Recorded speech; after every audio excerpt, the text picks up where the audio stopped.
Assalamualaikum warahmatullahi wabarakatuh. Di sebuah desa tempat Abu Nawas tinggal, terjadi pemadaman listrik yang berlangsung selama beberapa hari. Malam-malam menjadi gelap gulita, dan kebetulan saat itu tidak ada bulan purnama. Hampir semua penduduk desa terpaksa menggunakan lilin dan lampu minyak untuk penerangan. Namun, ada satu orang yang tetap hidup nyaman, seorang saudagar kaya yang memiliki pembangkit listrik tradisional. Rumahnya tetap terang benderang, sementara rumah-rumah lain tenggelam dalam kegelapan. Abu Nawas yang juga mengalami kesulitan akibat gelapnya malam, datang menemui saudagar itu. "Wahai saudagar, bolehkah aku mendapat sedikit penerangan di rumahku? Aku hanya butuh secercah cahaya untuk bisa membaca dan beraktivitas." Saudagar itu tertawa sinis. "Tentu boleh, asalkan kau membayar sewa listrik kepadaku." "Kau pikir cahaya ini gratis?" Abu Nawas menghela napas. Ia tahu saudagar ini memang terkenal pelit dan selalu mencari untung dalam setiap kesempatan. Karena tidak ingin berdebat panjang, Abu Nawas pun kembali ke rumahnya dengan kesal. Beberapa minggu berlalu, dan pemadaman listrik terjadi lagi. Kali ini, nasib buruk menimpa saudagar kaya itu. Pembangkit listrik miliknya mengalami kerusakan yang cukup parah, dan ia tidak bisa memperbaikinya dalam waktu singkat. Namun, ada satu hal yang berbeda dari pemadaman sebelumnya. Malam itu kebetulan bulan purnama bersinar terang, menerangi seluruh desa dengan cahaya keemasan yang lembut. Saudagar kaya yang terbiasa hidup dengan penerangan kini merasa terganggu. Ia tidak tahan berada dalam kegelapan. Maka, ia keluar dari rumahnya dan menikmati cahaya bulan di halaman rumah. Tiba-tiba, datanglah Abu Nawas bersama beberapa pengawal kerajaan. Dengan langkah percaya diri, ia berdiri di tengah desa dan berteriak. "Wahai penduduk desa, ketahuilah bahwa cahaya bulan yang kalian nikmati malam ini adalah milikku. Sebagai pejabat kerajaan yang berwenang mengatur desa ini, aku telah mendapatkan hak penuh atas cahaya bulan yang bersinar di wilayah ini. Barang siapa yang ingin menikmati cahaya bulan, harus membayar kepadaku." Orang-orang yang mendengar pengumuman ini hanya bisa tertawa, mengira Abu Nawas sedang bercanda. Namun, saudagar kaya itu justru tampak panik. Ia yang terbiasa hidup dalam terang tidak mau kehilangan satu-satunya sumber penerangan alami yang tersisa. Saudagar pun menghampiri Abu Nawas dengan wajah cemas. "Abu Nawas, bagaimana ini? Aku tidak bisa hidup dalam kegelapan. Tolong izinkan aku menikmati cahaya bulan ini. Berapa harga sewanya?" Abu Nawas tersenyum licik. "Ah, baru sekarang kau tahu betapa berharganya cahaya. Dulu aku hanya meminta sedikit penerangan darimu, tapi kau menolaknya kecuali aku membayar sewa. Sekarang, jika kau ingin menikmati cahaya bulan ini, kau harus membayar kepadaku sebanyak 1000 keping emas." Saudagar kaya itu terkejut. "Apa? Itu terlalu mahal." Abu Nawas mengangkat bahu. "Silakan saja tinggal dalam gelap, atau kau bisa membayar dan menikmati cahaya bulan sepuasnya." Saudagar itu akhirnya menyerah. Dengan berat hati, ia membayar 1000 keping emas kepada Abu Nawas. Setelah menerima uang, Abu Nawas tertawa dan berkata, "Baiklah, sekarang kau boleh menikmati cahaya bulan sebanyak yang kau mau." Penduduk desa yang menyaksikan kejadian itu tertawa terpingkal-pingkal. Abu Nawas telah berhasil membalas keserakahan saudagar dengan caranya yang cerdik. Sejak saat itu, saudagar kaya itu tidak lagi mematok harga tinggi untuk penerangan, karena ia sadar bahwa kehidupan tidak selalu berada di bawah kendali kekayaannya. Terima kasih telah mendengarkan cerita ini, sampai jumpa di kisah selanjutnya. Kisah selanjutnya. Di sebuah negeri yang makmur, hiduplah seorang pemuda bernama Abu Jahil. Sayangnya, kebiasaannya jauh dari kata baik. Ia terkenal sebagai lelaki yang suka bermaksiat, bermain dengan wanita, dan bahkan sering berselingkuh tanpa merasa bersalah. Suatu hari, warga desa menangkap basah Abu Jahil sedang berduaan dengan seorang wanita yang telah bersuami. Amarah warga memuncak. Mereka segera menyeretnya ke istana untuk diadili oleh Baginda Raja.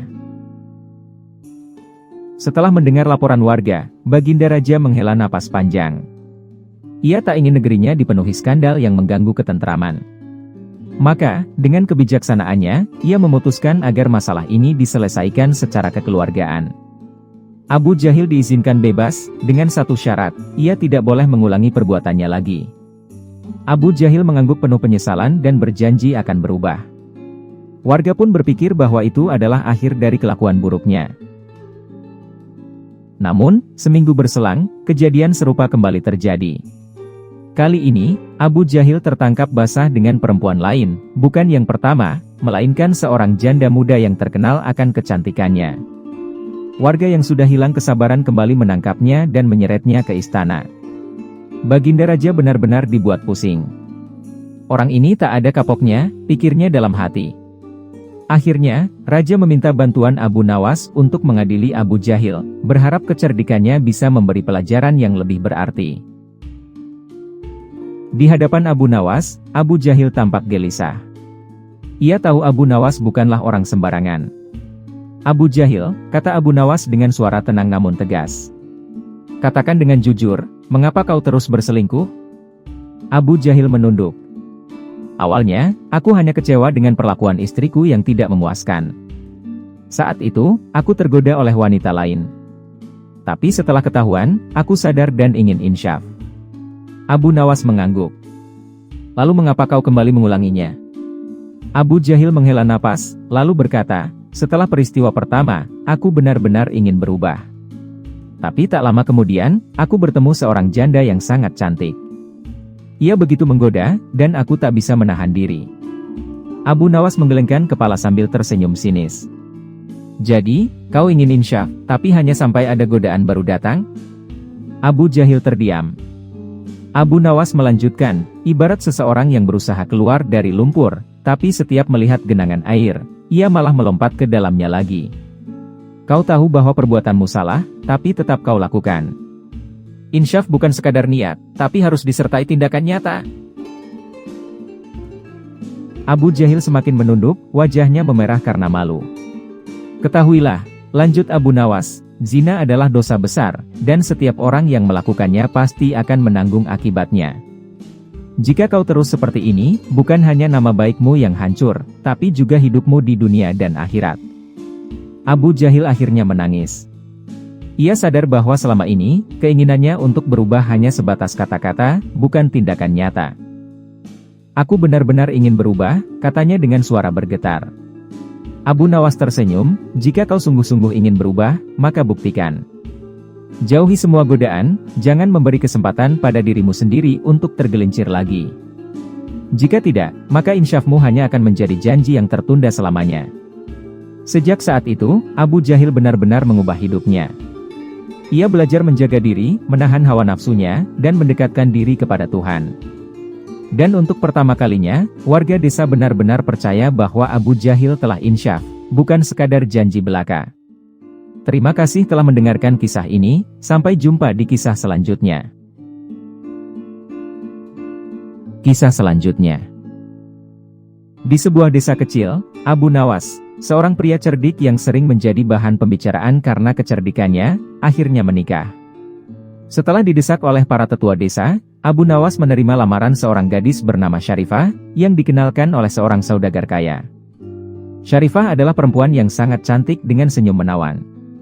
Meski terlihat pendiam, kehadirannya membuat hati Abu Nawas luluh. Pernikahan pun berlangsung sederhana, dan semua warga desa turut bersuka cita. Namun, sejak malam pertama, Abu Nawas mulai merasa ada yang tidak biasa. Setiap kali ia mencoba mengajak istrinya untuk menjalankan kewajiban suami istri, Syarifah selalu memiliki alasan, sakit kepala, lelah, atau sekadar ingin beristirahat. Ya, mungkin aku harus bersabar, pikir Abu Nawas sambil mengelus jenggotnya. Namun, bukan hanya itu yang aneh.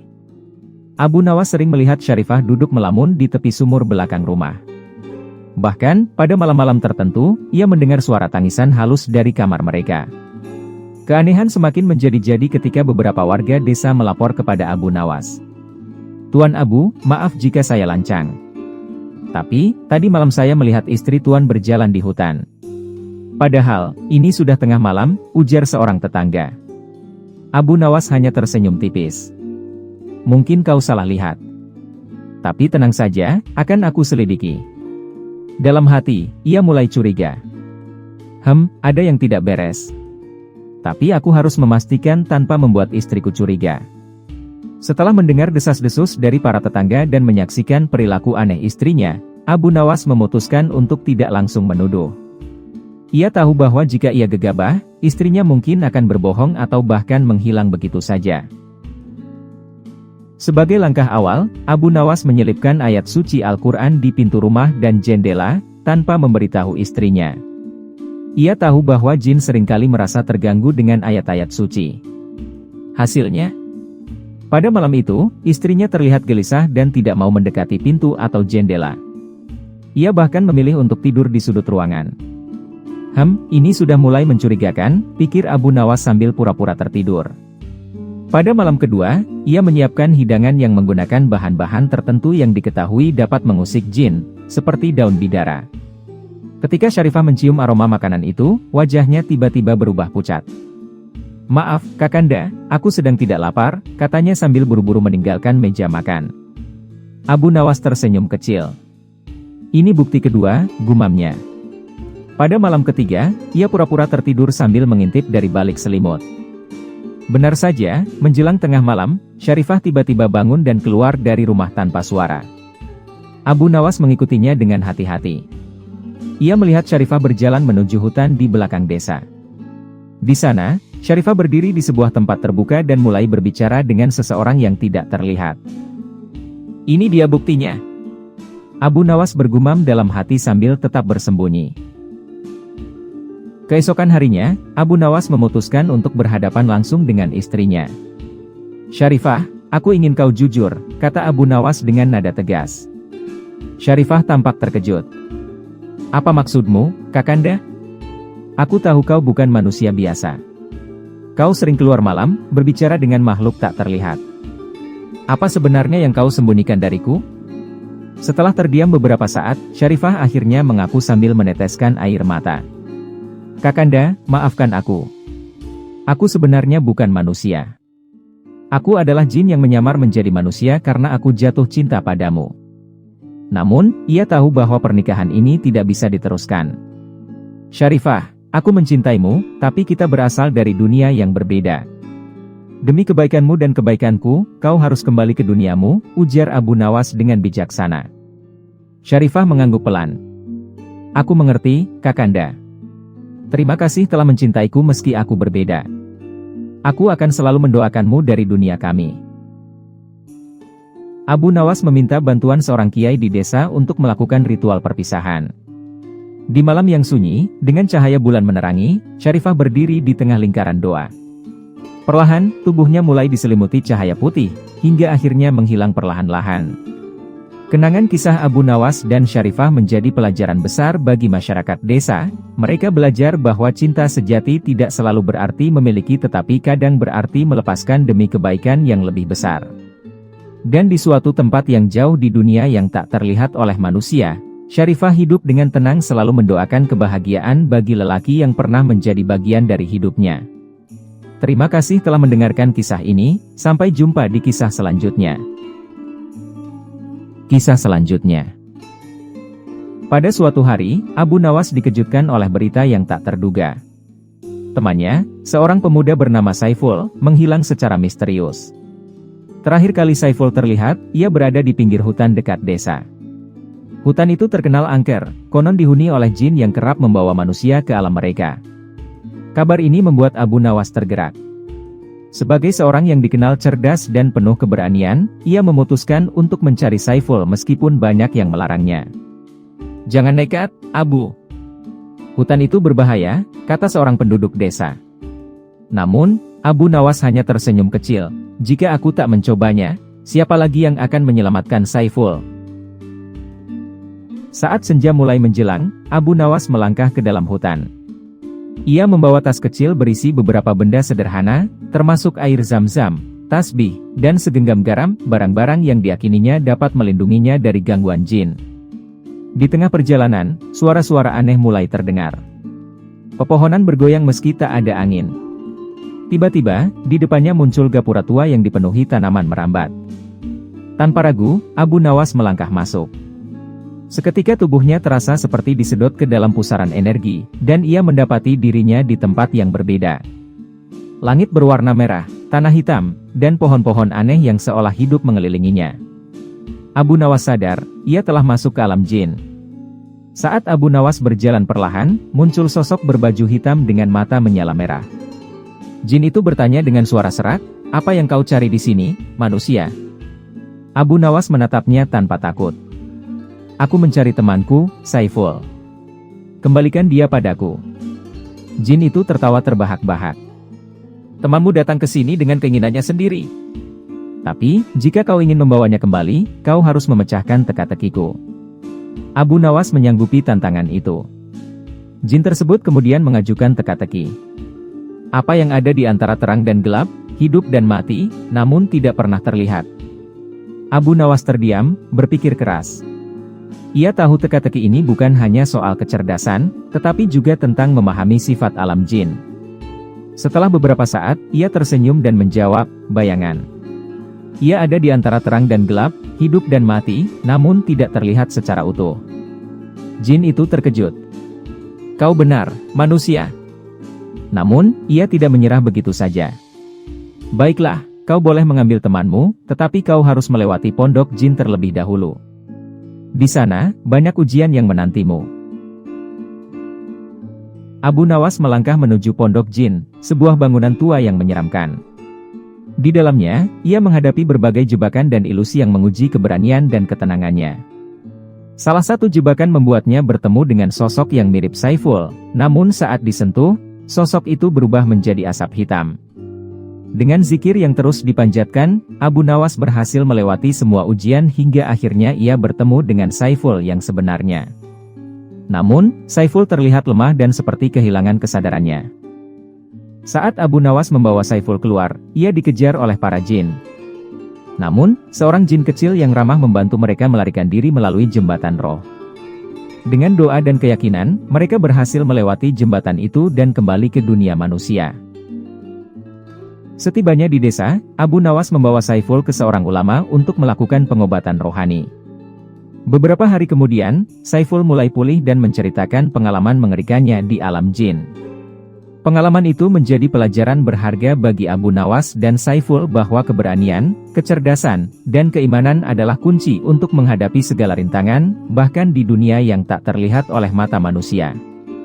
Kisah ini menyebar ke seluruh desa, dan Abu Nawas kembali dipuji karena kecerdikannya yang luar biasa. Namun, ia hanya berkata, "Ini semua bukan karena aku, tetapi karena Allah yang selalu memberi petunjuk kepada hambanya yang beriman." Terima kasih telah mendengarkan kisah ini, sampai jumpa di kisah selanjutnya. Kisah selanjutnya. Pada suatu hari, sebuah kejadian luar biasa menggemparkan kerajaan. Seekor bunglon raksasa muncul di berbagai sudut desa, menimbulkan keresahan di kalangan rakyat. Bunglon itu tidak menyerang atau melukai siapapun, tetapi ukurannya yang luar biasa besar dan kemampuannya berubah warna membuat rakyat takut. Terkadang, bunglon itu muncul dengan warna mencolok di tengah pasar, membuat para pedagang berlarian meninggalkan dagangan mereka. Di lain waktu, ia menghilang begitu saja, menyatu dengan lingkungan, sehingga orang-orang yang hendak menangkapnya kebingungan. Rakyat yang mencoba menangkap bunglon itu tidak pernah berhasil. Bunglon itu selalu meloloskan diri, bersembunyi di tempat-tempat tak terduga dengan kemampuan kamuflasenya yang luar biasa. Ketakutan rakyat pun memuncak, hingga akhirnya berita ini sampai ke telinga raja. Sang raja, yang dikenal bijaksana, memanggil para penasehat istana untuk mencari solusi. Namun, tidak satu pun dari mereka yang mampu memberikan ide yang masuk akal. Setelah berpikir keras, raja akhirnya memutuskan untuk memanggil orang yang paling cerdik di kerajaannya, yaitu Abu Nawas. Ketika Abu Nawas tiba di istana, raja langsung menyampaikan masalahnya. "Abu Nawas, rakyatku gelisah karena bunglon raksasa itu. Tidak ada yang bisa menangkapnya. Aku meminta bantuanmu untuk menyelesaikan masalah ini. Jika kau berhasil, aku akan memberikan hadiah yang besar." Abu Nawas, yang selalu siap menghadapi tantangan, tersenyum dan berkata, "Tuanku, berikan hamba waktu 1 hari untuk memikirkan cara menangkap bunglon itu." Abu Nawas segera berkeliling desa untuk mengamati perilaku bunglon tersebut. Ia mendengar cerita dari para penduduk tentang bagaimana bunglon itu sering muncul di pasar, di dekat sungai, atau di ladang. Abu Nawas juga memperhatikan bahwa bunglon itu selalu menggunakan kemampuannya untuk berubah warna agar bisa bersembunyi. Setelah mengamati dengan seksama, Abu Nawas pun menyusun rencana. Ia meminta beberapa penduduk untuk membantunya mengumpulkan tinta hitam dalam jumlah besar. Tinta tersebut akan digunakan sebagai perangkap. Abu Nawas kemudian memilih sebuah tempat yang sering dikunjungi Bunglon, yaitu di dekat pasar. Di tempat itu, ia memasang perangkap berupa kolam tinta hitam yang ditutupi daun-daun dan ranting agar terlihat seperti genangan air biasa. Ia juga meletakkan beberapa makanan favorit Bunglon di sekitar perangkap untuk memancingnya mendekat. "Sabar, teman-teman," kata Abu Nawas kepada para penduduk yang membantunya. Jika Bunglon itu masuk ke perangkap ini, ia tidak akan bisa lagi menyembunyikan diri. Benar saja, tak lama setelah perangkap dipasang, bunglon raksasa itu muncul. Awalnya, ia hanya mengintip dari balik pohon, tetapi aroma makanan yang lezat menariknya untuk mendekat. Bunglon itu perlahan berjalan ke arah perangkap, hingga akhirnya kakinya menginjak genangan tinta hitam. Ketika tubuhnya mulai terlumuri tinta, bunglon itu mencoba menghilang dengan berubah warna. Namun, tinta hitam membuatnya kesulitan menyatu dengan lingkungan sekitarnya. Tubuhnya yang besar kini sepenuhnya terlihat. Para penduduk yang menyaksikan kejadian itu bersorak gembira. Abu Nawas segera mendekat dan berkata kepada bunglon itu dengan nada tenang, "Hai, bunglon besar. Kau telah membuat rakyat ketakutan. Kini kau tidak bisa lagi bersembunyi. Jangan khawatir, kami tidak akan menyakitimu jika kau mau pergi dan tidak mengganggu rakyat lagi." Bunglon itu, seolah mengerti, menatap Abu Nawas dan perlahan-lahan berjalan menjauh dari desa, menuju hutan yang lebih dalam. Penduduk dan Abu Nawas memastikan bunglon itu tidak kembali lagi ke wilayah mereka. Ketika Abu Nawas kembali ke istana dan melaporkan keberhasilannya, raja sangat terkesan. "Abu Nawas, kau memang orang yang sangat cerdik. Kau telah menyelamatkan rakyatku dari ketakutan. Sebagai penghargaan, aku akan memberikanmu hadiah berupa emas dan tanah." Abu Nawas menerima hadiah itu dengan penuh syukur. Namun, ia berkata, "Tuanku, jika hamba boleh meminta, berikan sebagian hadiah ini untuk rakyat agar mereka bisa memulihkan kehidupan mereka yang sempat terganggu." Raja, yang terkesan dengan kebaikan hati Abu Nawas, mengabulkan permintaan itu. Rakyat pun merasa lega dan bahagia, serta selalu mengenang Abu Nawas sebagai penyelamat mereka. Kisah ini menjadi bukti lain dari kecerdikan Abu Nawas dalam menghadapi masalah besar dengan solusi sederhana tetapi efektif. Di kerajaan itu, nama Abu Nawas semakin harum sebagai sosok yang bijak dan peduli pada sesama. Terima kasih telah mendengarkan kisah ini, sampai jumpa di kisah selanjutnya. Wassalamualaikum warahmatullahi wabarakatuh.